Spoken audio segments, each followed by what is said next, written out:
They built a massive following, teaching discipline, consistency, and results. But when you look behind the scenes, some of their methods and actions did not line up with their image. We're going to break down a video of times when fitness influencers did not match their image. Shout out to Bodybuilding Beast for the video. Let's dive in. This is Big Boy, aka Jake Johns. Big Boy didn't blow up on his own. His platform was handed to him by Rich Piana. Rich brought him into the spotlight, put him in front of the camera, and featured him heavily on the 5% Nutrition channel.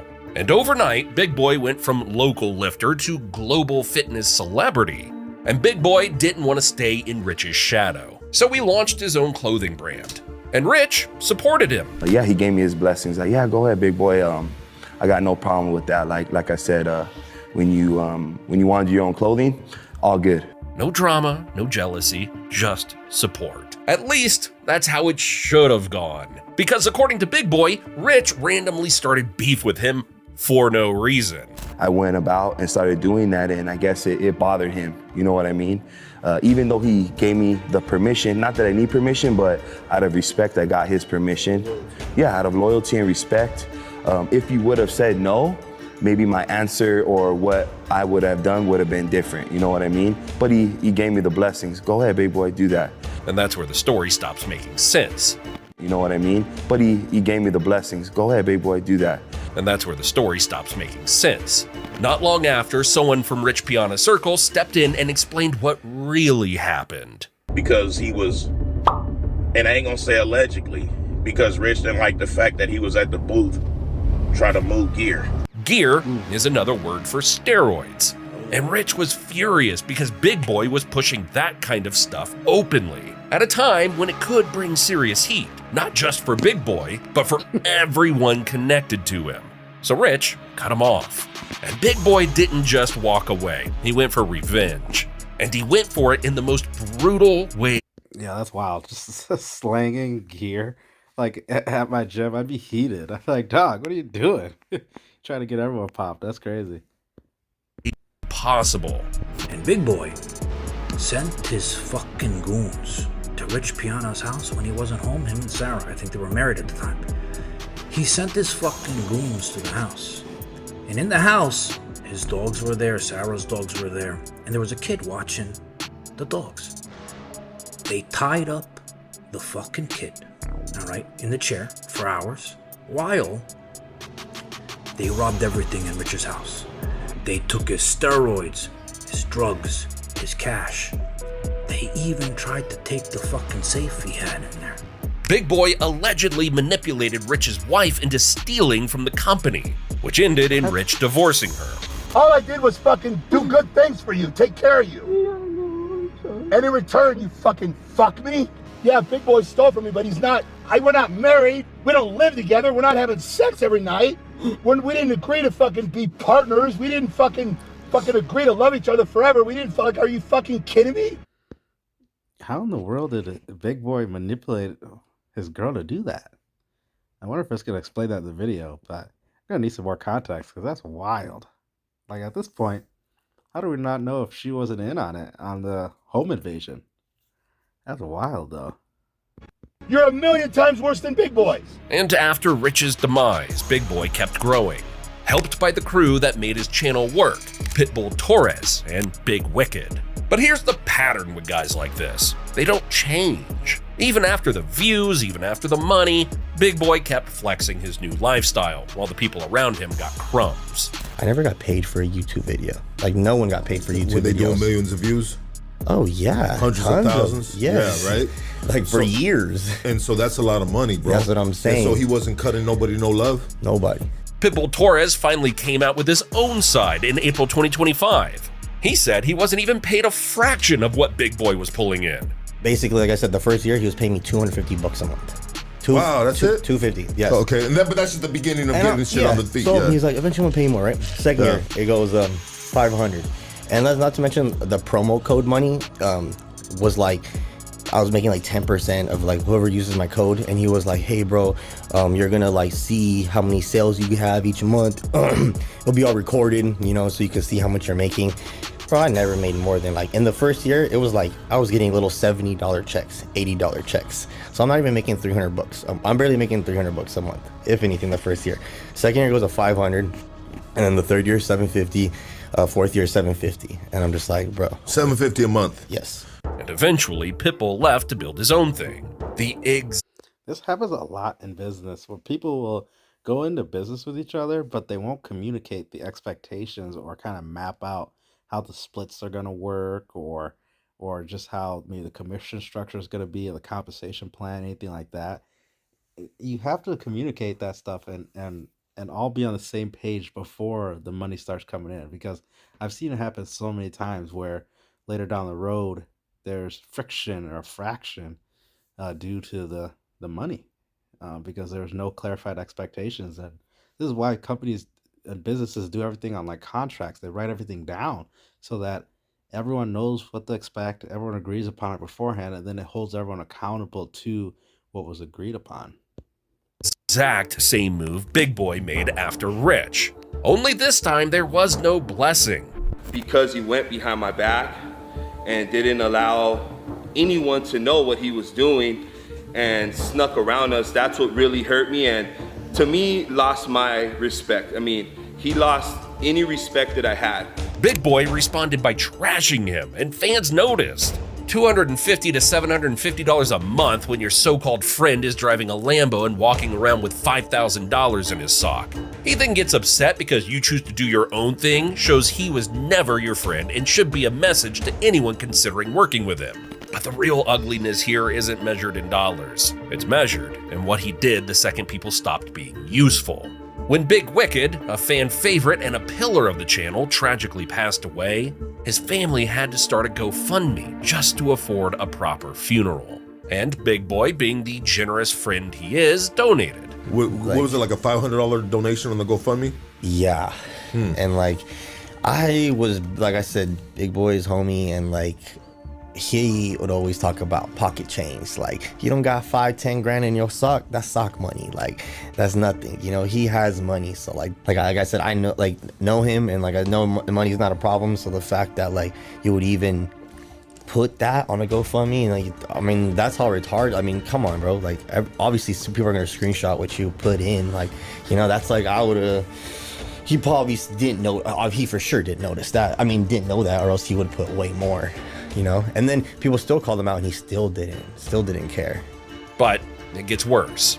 He allegedly kept monetizing tribute videos about his deceased friend, pocketing the ad revenue instead of sending it to the grieving family. I mean, the fact that he made a video like R.I.P. Wicked, like Wicked's family's not getting this YouTube money. Why are you making a video about someone your homie that passed away? And that money should have been getting funneled to the family. 100%. That whole video for the rest of his life. Yeah. You make money off the views like forever. And now, Big Boy's channel has fallen off hard. He's barely pulling a fraction of the views he used to. And a lot of viewers can't help but enjoy watching it happen. And Big Boy isn't the only one. Because just like him, Larry Wheels also scammed one of his closest friends to satisfy his own selfish desires. In the fitness industry, Larry Wheels has always been the gold standard for freakish strength. With over 5 million followers, Larry built an empire by selling one thing above everything else: honesty. So I can't attribute all my success to PEDs, but I know that they have made a significant impact on my physique and my achievements and feats of strength. He was the guy who didn't hide anything. The guy who told you the truth when everyone else was performing. But here's the problem. Sometimes the truth isn't courage. Sometimes it's camouflage. Because the first real crack in Larry's image didn't come from a failed lift. It came from a confession. The last, I want to say 8 months, every single month, I have been spending any and every last bit of extra money that I have come in monthly on campsites, on online paid porn. Larry admitted he was spending nearly 5 figures a day on adult sites, so much that he went broke. He claimed he had no savings and even had a negative bank balance, despite making millions a year from YouTube and his company PR Lifestyle. To a lot of fans, that confession made him look even more real, even more respectable. My man has talked about his past drug addiction, steroids, personal issues, and now his porn addiction. One of the most honest men in this business. And that's why it worked, because I'm honest became a shield. But being broke from a webcam addiction was just the beginning. Larry needed money, fast.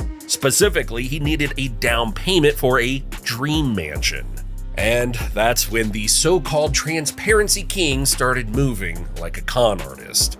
In 2024, Daniel, someone from Larry's own team and a close friend, was approached with an offer. Buy into the company. Daniel agreed. He paid $50,000 in exchange for 3% ownership of PR Lifestyle. So for the first few months, Larry paid him a few $1,000s every month. Daniel was excited about making some money. And he even encouraged him. He sent him a text saying, listen, I ordered over $5 million in product for Black Friday alone. So Daniel, he's thinking this was a great decision he made. Sounds like a normal investment, right? Except a few months later, that decision turned into Daniel's worst nightmare. Because once Larry got the mansion, the monthly payments to Daniel allegedly stopped. After the first few months, all of a sudden, stopped paying him, no matter how much money the company was making. And Daniel reached out to him a bunch of times, asking, where's the payment? I need the money for this. I have electricity, I gotta pay for electricity in my house, I didn't get payment. Where is it? And every time I reach out to him, Larry just jerked him off. And the situation got so bad that Daniel had no choice but to file a lawsuit against Larry, claiming damages from breaches of contract. Fans couldn't believe it. How could you even look? So, shout outs to this guy who ended up putting this agreement on paper. So kind of different than Big Boy situation. And obviously it sucks that you have to go into litigation with your friend or former friend. But he was protected, and now he can go to court, and then it'll be mandated that he gets his money. So one of the benefits of anytime you do business, just having it written out. Because if something happens where, Larry Wheels stops paying, you have a safety net, a backup plan. You have a way of still getting what you're owed. At yourself after knowingly scamming and ripping off someone close to you. And what made it worse is that this wasn't a random customer getting burned. This was someone inside the circle, someone who trusted him. According to the allegations, Larry used the investment money for his personal home instead of the business, and didn't disclose that's what the money was really for. And while the case is still ongoing, whether Larry faces legal consequences is one thing, but in the court of public opinion, the verdict is already in, because in the end, Larry Wheels proves something brutal. You can confess your inner demons all day and still be a fraud. But while Larry hid behind a persona of honesty, Ashton Hall didn't even have that. He got exposed for lying, and the internet watched it happen in real time. But before Ashton joined the dark side, he was just trying to survive. He wasn't a superstar. He wasn't rich. He was just a regular guy looking for stability. So he... Is that him in college? Dude was jacked in college. took the safe route. He got a job as an instructor at LA Fitness. And on the side, he did what millions of other people do. He posted every day, grinding social media, chasing a break that never seemed to come until it did. I started pushing content on a day-to-day basis. And my friends were looking at me like, yo, what are you doing, bro? Just looking at me like I was weird and crazy. And I was like, you know what? Like, this is gonna work, bro. I'm gonna just keep pushing the content. And it came in the weirdest way possible. So looking at it, bro, we gotta go ahead and get in at least 10,000. Ashton's goofy, almost surreal morning routine somehow hit the algorithm like a lightning strike. It spread way beyond fitness. And suddenly, millions of people who didn't care about lifting knew his name. Hundreds of millions of views later, Ashton wasn't just a guy online anymore, he was a viral character. But the moment someone blows up that fast, the questions start. Because even early on, people could feel something was off. The cherry on top is when he jumps in the pool and you can see the time change from 7:36 a.m. to 7:40, which means he stays in the air for 4 whole minutes, and this is what he had to say about it. I was really in the air for 4 minutes. There is no light reflecting in his eyes. So I'm gonna head over to a monitor and see what happens. All right, so I'm telling somebody how they're gonna go from 10 to 20 grand, and oh my gosh. What? Who is this guy? And instead of dialing it back, he leaned in.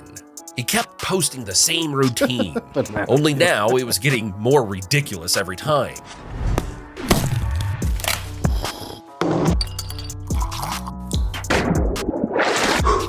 And while the internet was busy clowning on him, Ashton was busy winning. Views, comments, shares, sponsors, momentum. I'm a marketing genius, I would like to say, if I'm being honest. I'm great with marketing. I know how to get the crowd going, right?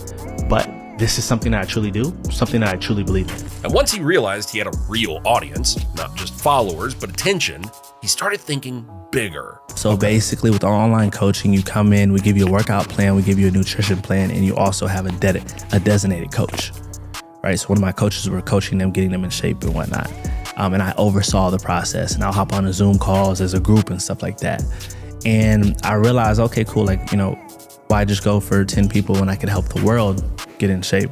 I felt like my calling was to help the world at that point. That's where the story turns. Because the morning routine guy wasn't just doing skits anymore.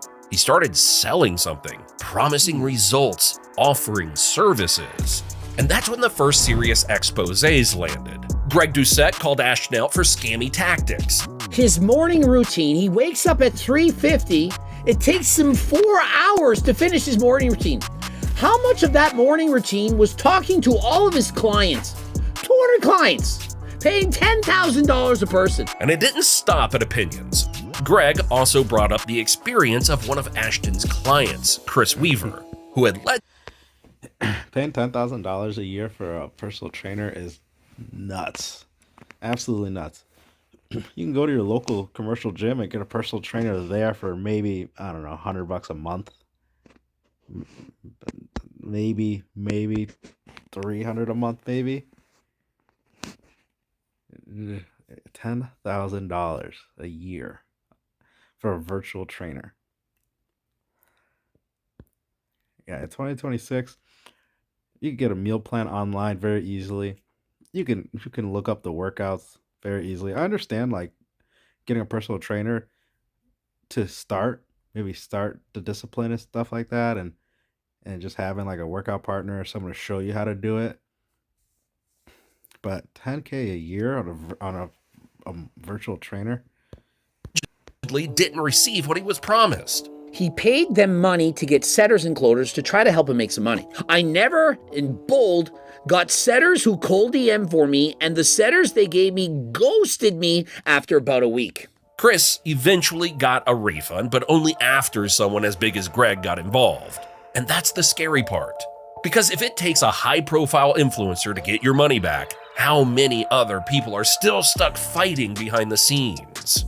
Then another influencer stepped in, Nick Trigili. Because this guy's not going to tell you the truth. He's on PEDs. I mean, let's be honest. How can you trust someone that wears their AirPods in the shower? Come on. This guy's supposed to be intelligent? It's only a matter of time until this idiot is behind bars. And yeah, I said it, locked up, and I'm going to explain why. After my reel the other day, I got dozens of these DMs, stealing $7,000 to $10,000 from God knows how many people. This guy couldn't even hire me because he has no money left because he took a loan out to hire Ashton and he disappeared. Nick called Ashton out too, and that video exploded, passing 3 million views on Instagram. And that's when Ashton shifted from influencer mode to legal mode. He sent Nick a cease and desist. Ashton Hall had his lawyer send me a cease and desist last night at midnight. They want me to take down the video where I shared screenshots of people that were allegedly scammed by him. And they're trying to say right here that it's entirely false and there's no truth to any of these statements. So I'm not going to take the video down. And unsurprisingly, after that notice, Nick removed the Ashton videos from his Instagram. But the problem didn't go away. More clients started asking for refunds, and Ashton's team reportedly went into overdrive trying to silence the complaints. And I could see people complaining that they didn't get any service at all. The service that they thought they were going to get according to the contract, right? And then I also noticed that people were also complaining that anytime they said they want to cancel their membership and ask for a refund, their messages were magically being deleted. After the legal threat, Nick's lawyers addressed it publicly on YouTube. Ashton Hall built a brand telling people to embrace adversity, push through pain, and not be soft. But when someone jokes about his water-drenched hustle cosplay, he folds like all the other roided-up charlatans in Miami.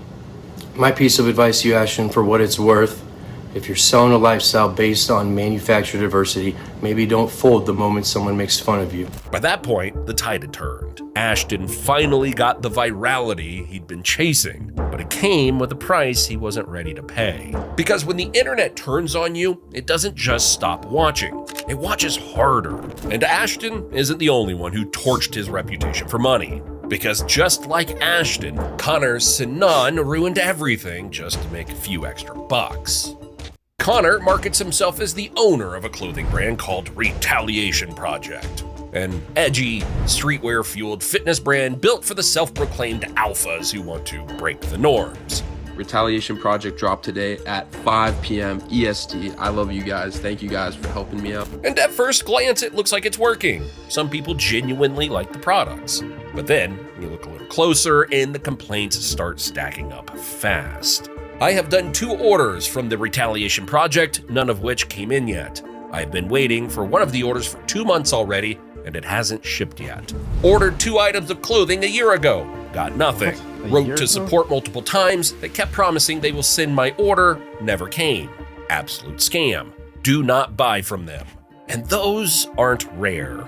Hundreds of customers have left similar reviews on Trustpilot. People waiting months, getting ghosted by support, and walking away feeling like they got straight up robbed. So naturally, fans started going directly to Connor trying to get a real answer. But instead of owning it, Connor deflects. He even tries to paint himself as the victim, claiming he's only a percentage owner, trying to distance himself from the mess, while still keeping RP CEO in his bio, using the brand identity to drive more sales.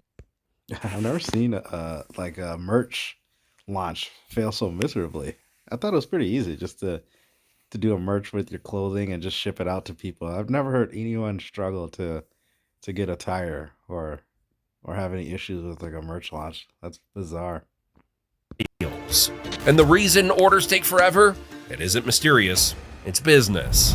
What actually happens is Connor delays shipments and stacks multiple small orders together so they can ship everything at once in a larger container. This allows them to get bulk shipping discounts and reduce their cost per unit. That's why delivery takes so long. They're holding your order until they can bundle it with enough orders to make it cheaper for them. So, why is it the shipping though getting passed along to the customer? I mean, that's typically how it is. It's the consumer pays for shipping and handling. So that strategy doesn't even make any sense because they shouldn't be paying for shipping. So that I don't know what's going on there. Sounds like they're just holding the money, using it, spending it. Your shirts show up 4 months later, and by then the hype is gone. The limited drop energy is dead, and Connor's already promoting the next one. Took 3 months for the hoodie, which is already like, holy fuck, and then it came shit quality, and then it took 7 months. Almost like a fucking baby could have almost been like completely created in a woman before they sent the fucking t-shirt. And to make it worse, it's not like people are waiting months for some carefully crafted original designs. Fans say Connor barely puts effort into the clothes, often copying text from famous anime like Bleach and Berserk, and then can't even deliver the basics on time.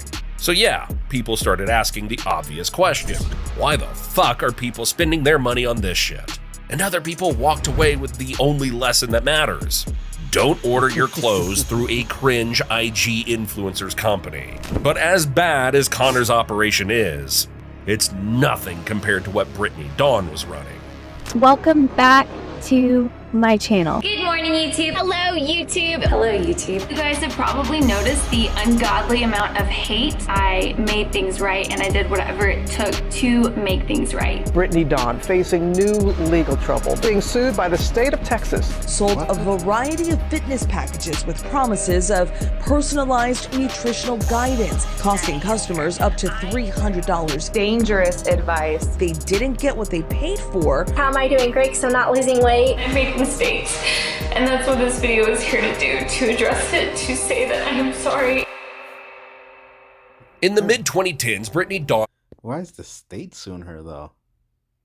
Is it a class action? Why is the state of Texas suing her? Rose fast, not as a typical fitness influencer, but as the eating disorder soldier. Her whole brand was built on one powerful idea. I've been through it, and I can help you through it too. In March 2014, she launched BeDawnFit.com, claiming it promoted a holistic approach to health, including flexible dieting, effective training, balanced living, and community support. And because 2014, she launched BeDawnFit.com, claiming it promoted a holistic approach to health, including flexible dieting, effective training, balanced living, and community support. And because she's openly shared her own eating disorder history, she didn't just gain followers, she gained trust. Over 1 million people across Instagram and TikTok started seeing her as the safe fitness coach, the one who understood. But behind the polished photos was a business model that was as empty as the promises. Brittany's main product was individualized fitness and nutrition plans. From anywhere between $92 and $250, she promised one-on-one coaching, customized macronutrient calculations based on your goals, and weekly check-ins. And for a lot of women, especially women trying to recover, that wasn't just a purchase. That was dependence. They were trusting her with their health. I was just, kind of desperate to do something, to change something, to feel good about myself. That's what makes what happened next so dark. Because instead of true coaching, clients say they received copy-paste plans. Generic templates that weren't just lazy, they were dangerous. One client claimed she was eating less than a child would eat each day. It was terrible, mind-blowing advice, dangerous advice. There was no personalization. If you were 5'2" trying to gain weight, you got the same plan as someone who was 5'10" trying to lose it. One client alleged that Brittany's plan pushed her back into her eating disorder instead of helping her escape it. And when clients reached out with questions, the weekly check-ins allegedly didn't exist. Instead, Brittany was accused of ignoring emails, blocking critics, and keeping the money. In 2022, Texas Attorney General Ken Paxton filed a lawsuit against her, alleging she failed to provide the personalized services she promised and profited from it. And Brittany's response only made people angrier. Instead of owning it, she deflected, blaming the workload, not the business model. I messed up. I didn't hire on people. I didn't hire on help. I didn't ask for help. If I could go back and fix it, I absolutely would, because it was never my intention to hurt anyone. I wanted to help women, and I did help women. I had over 5,000 clients, over 50, was it 5,500? Something like that. Yep.